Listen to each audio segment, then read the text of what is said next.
the first secret agent of Islam, the one whose secret information guided the decisions of the state of Medina.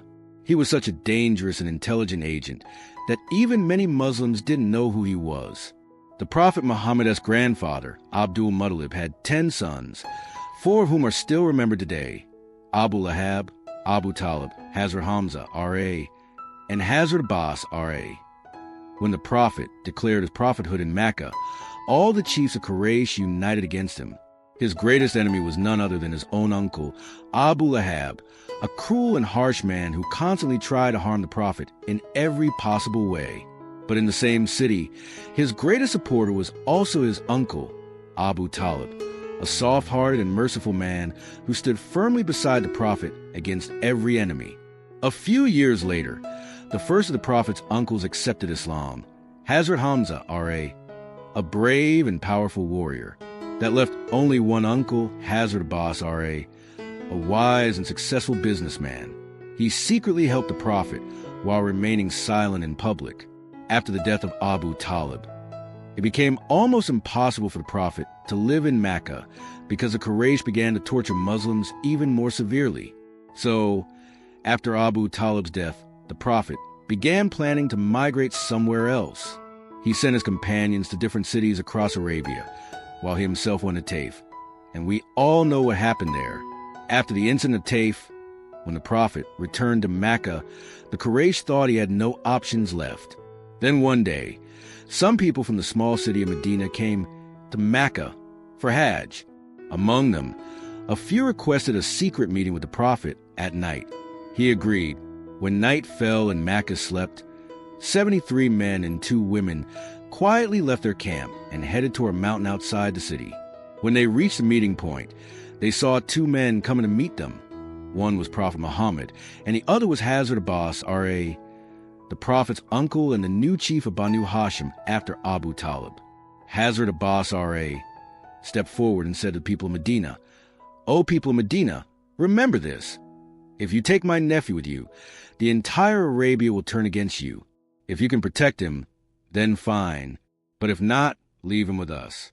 The family of Banu Hashim will continue to protect him." The people of Medina replied, "We are a brave nation of warriors. We will protect him with our blood until our last breath." That marked the beginning of the Hijra migration. Muslims started leaving Mecca for Medina, but Hazrat Abbas, R.A., stayed behind in Mecca. Shortly after the migration came the time of Islam's first battle, the Battle of Badr. Before the battle, the Prophet gathered his companions to plan. Everyone was ready to fight their own tribesmen from Mecca. But during the meeting, the Prophet said, "None of you shall harm anyone from my tribe, Banu Hashim." Some companions found this surprising. "We will fight our own relatives, but not his?" When Hazrat Umar, R.A., heard this, he asked permission to execute the companion who questioned the Prophet's decision. But the Prophet forbade him. A few days later, the 2 armies faced each other. Among the Quraysh army, there were many men from every clan, but from Banu Hashim, only 3 had come, including Hazrat Abbas, R.A.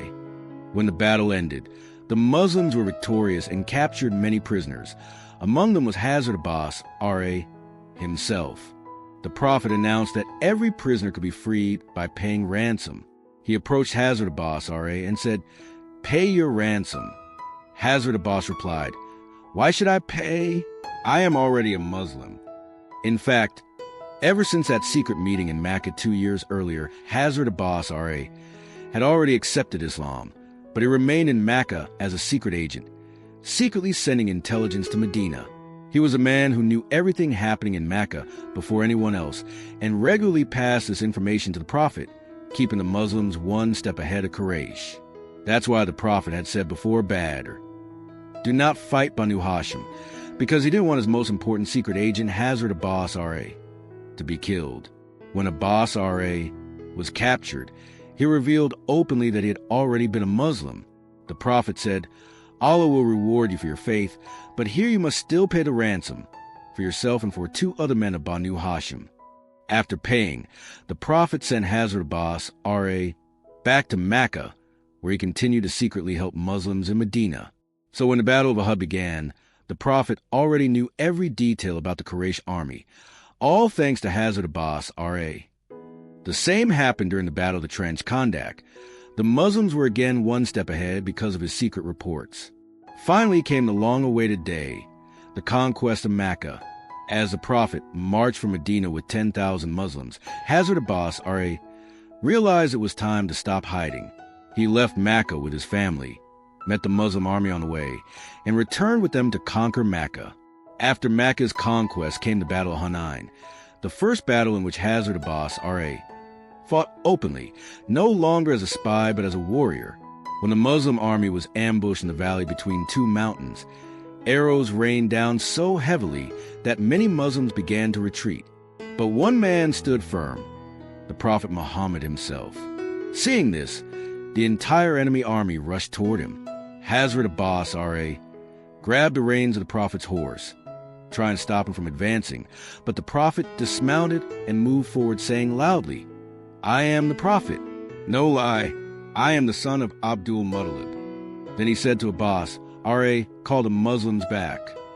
Hazrat Abbas, R.A., who was tall and had a loud voice, shouted at the top of his lungs, "O Muslims, where are you going? Come back to your Prophet." He later said, "As soon as they heard my voice, the entire army turned back. Some even left their camels and ran on foot toward the Prophet. Soon, the full Muslim army returned and won the battle. After the victory, the Prophet returned to Medina, taking Hazrat Abbas, R.A., with him. He built a house for him next to Masjid in Nabawi and personally fixed a water pipe on its roof to drain rainwater. After some time, the Prophet passed away. Hazrat Abbas, R.A., continued to serve Islam as an advisor to the caliphs alongside his son, Abdullah ibn Abbas, R.A., one of the greatest scholars of Islam. During the caliphate of Umar ibn al-Khattab, R.A., a small dispute arose between them. One day, Caliph Umar passed by Abbas's house, and some dirty water fell from his roof onto Umar's clothes. Umar removed the pipe. Abbas, R.A., took the matter to court, saying, "This pipe was placed here by the Prophet himself when I came to Medina. No one has the right to remove it." Hearing this, Caliph Umar immediately admitted his mistake and personally carried Abbas, R.A., on his shoulders to reinstall the pipe exactly where the Prophet had placed it. Later, Abbas, R.A., donated his house for the expansion of the Prophet's mosque during Umar's caliphate. Finally, during the reign of Caliph Uthman, R.A., Hazrat Abbas, R.A., the Prophet's uncle, the first secret agent of Islam and the ancestor of the Abbasid Caliphate, passed away in Medina. His funeral was so large that there was no space left in the graveyard, and people crowded so much that even Caliph Uthman, R.A., got stuck among them. He had to call the guards to clear the way for the burial. Hazrat Abbas, R.A., was buried in Medina, and after his death, the early caliphate eventually ended.